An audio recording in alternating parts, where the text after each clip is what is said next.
Ce podcast est une diffusion du Cannes Football Club, l'alternative foot. Allez au cannesfootballclub.com. Ce podcast est présenté par Mise au jeu.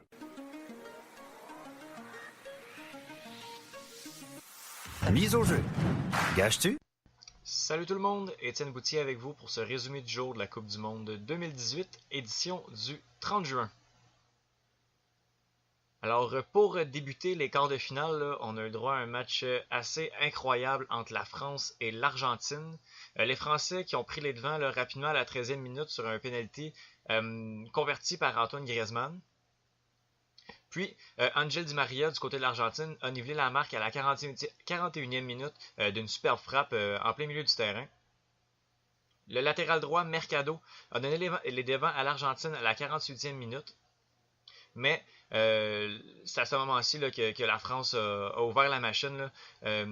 3 buts sans riposte. Là. Benjamin Pavard d'une superbe frappe en volée, là, lui aussi. Et puis Mbappé s'est occupé du cas des Argentins là, avec 2 buts rapides là, à la 64e et à la 68e minute. Ce qui portait le compte à 4-2 pour la France. Et Kun Agüero, l'Argentin, est allé donner peut-être un peu d'espoir à l'Argentine avec un but à la 93e minute, mais c'était trop tard pour les Argentins qui doivent retourner à la maison après un parcours qui est somme toute assez décevant. On va ressortir le cliché là, dans le cas de cette équipe-là, on l'a déjà sorti pour l'Allemagne, mais c'est assurément la fin d'un cycle du côté de l'Albiceleste. Le sélectionneur Sampaoli, là, qui d'après moi était à la barre de l'Argentine pour son dernier match. Là. Je vois pas comment il pourrait revenir. Là. On l'a vu assez brouillon là, dans les phases de qualification, là, dans les phases de groupe. Demandant même à Messi là, pendant le match contre le Nigeria quoi faire, alors que Messi lui disait de rentrer à Agüero et il a écouté son joueur vedette. Là. Venant d'un sélectionneur là, de l'improvisation comme ça, c'est assez inacceptable. L'Argentine qui n'a pas à faire des très grosses performances en groupe, même si ils nous ont fait rêver là, en se qualifiant là, dans les 5 dernières minutes, en se qualifiant pour les huitièmes de finale. Mais bon, chapeau aux Français qui ont joué un solide match. La jeunesse a payé. Là, Mbappé, même Pavard là, qui a joué un fort match. Là, ça a payé pour les Français qui vont se retrouver en quart de finale. Puis, le deuxième huitième de finale de la journée, c'était un match qui opposait l'Uruguay et le Portugal. L'Uruguay qui est allé obtenir son billet pour les quarts de finale. Un but de Cavani à la 7e minute. Pepe est venu niveler la marque et donner un peu d'espoir au Portugal à 55e minute sur un corner. Et à la 62e minute, là, encore Cavani là, qui a donné les devants pour de bon à l'Uruguay là, par la marque de 2-1. Les champions d'Europe en titre, les Portugais là, qui sont éliminés du tournoi.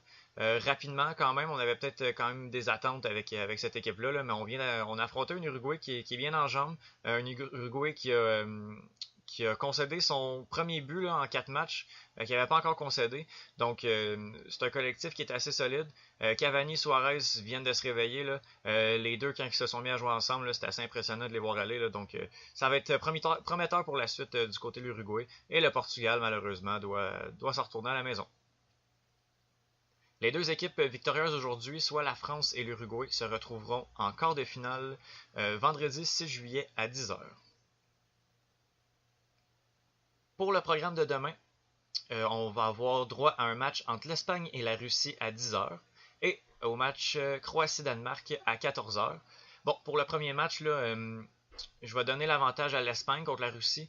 Si c'était pas du dernier match de la Russie contre l'Uruguay, j'aurais peut-être donné l'avantage aux Russes qui sont à la maison, qui ont à faire quand même 2 bonnes performances là, contre l'Arabie Saoudite et contre l'Égypte. Mais ça s'est vraiment calmé quand on a affronté l'Uruguay. Là. Je vais donner l'avantage à l'Espagne. Une Espagne qui n'a vraiment pas convaincu, qui a des problèmes. Là, on le voit sur le terrain, c'est difficile. Là. On voit que le renvoi de Lopetegui, là, le sélectionneur 2 jours avant le début du mondial, ça les a affectés beaucoup. Là, le niveau de jeu est pas là où on l'attend du côté de l'Espagne. Mais je pense que l'expérience des Espagnols là, va leur donner l'avantage contre la Russie. Là. Je pense que ça va être terminé pour l'équipe haute demain. Là. Et du côté de la Croatie et du Danemark, là, je vais donner. Je pense que les chances là, sont pas mal bonnes pour la Croatie de l'emporter. Non seulement les chances, mais on les a vues là, dans un groupe quand même assez difficile là, où est-ce qu'on retrouvait le Nigeria, l'Argentine et l'Islande. La Croatie s'est faufilée et avec brio là, est allée chercher la première place du groupe avec 3 victoires. Contre un Danemark qui possède des joueurs de qualité. On a vu Poulsen qui s'est très bien débrouillé avec Christian Eriksen qui est assez incroyable. Mais je crois que la Croatie là, devrait l'emporter. Puis ça devrait. On ne sait jamais, là, je ne veux pas trop m'avancer, mais ça devrait pas être si difficile que ça là, pour la Croatie contre le Danemark. Là. La Croatie qui est l'équipe qui présente le plus beau jeu là, depuis le début du tournoi, là, à mon avis. Donc c'est tout pour moi. On se revoit demain pour un autre résumé du jour. Ciao!